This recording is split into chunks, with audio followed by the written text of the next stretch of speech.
After being missing for 6 years, he was found in a mountain range in the middle of the night, and the truth is stranger than fiction. It was pitch black, it was the middle of the night in December 2023 in southwestern France. It was a super drizzly evening, and a delivery guy was driving down the road when he spotted something in the distance. It looked like a shadowy figure, disheveled, just walking in the rain.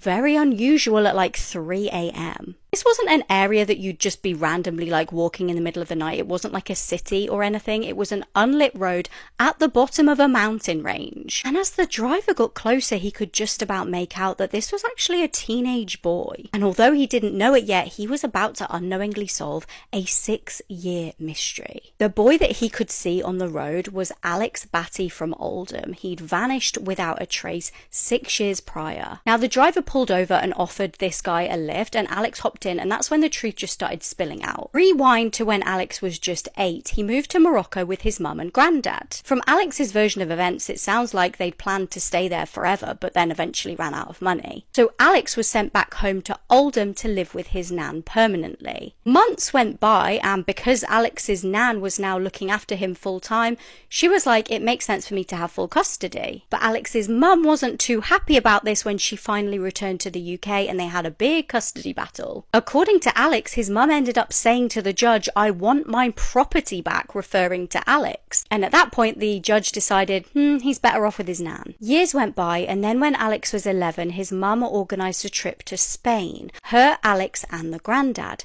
But nobody had any idea that's the last that they would see of Alex for 6 years. They were supposed to be just going away for the week and then coming straight back to the UK. His nan started absolutely freaking out when he just never came home. As you can imagine, the police were called. This was a whole thing. All they could figure out was that he was last seen at the port of Malaga on the 8th of October. And this was obviously classed as a likely abduction, and an international missing persons case was launched. But days turned into weeks, weeks turned into years, and poor Alex's nan was left at home in Oldham thinking, is he dead? Is he alive? It turned out his mum was really heavily into conspiracy theories and had made Alex throw away his passport. She didn't trust the government. She was convinced it was better to live off-grid, and she moved around loads with Alex and the granddad, living in various caravans, travelling across France and Spain. But Alex had had a taste of English life. He really enjoyed going to school and playing with friends, just being a normal kid. This was a lifestyle he didn't enjoy. He was having to go by the name Zach.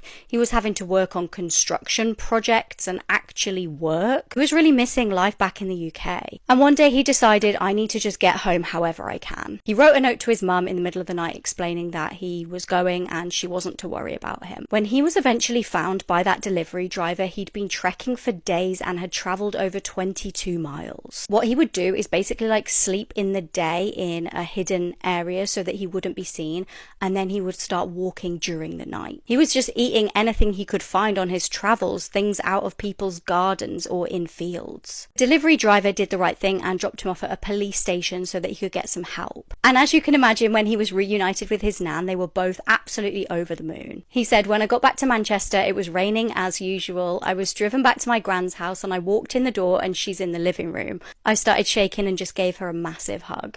And let me know what you guys think about this next part. Controversially, the mum and the granddad, Melanie Batty and David Batty, weren't ever charged with abduction. Alex is pretty understanding of his mum's actions, and he thinks that she was just trying to protect him based off of her mindset. Let me know what you guys think in the comments, and if you want more deep dives, I post loads more stories like this on my podcast, The Bourne Investigation.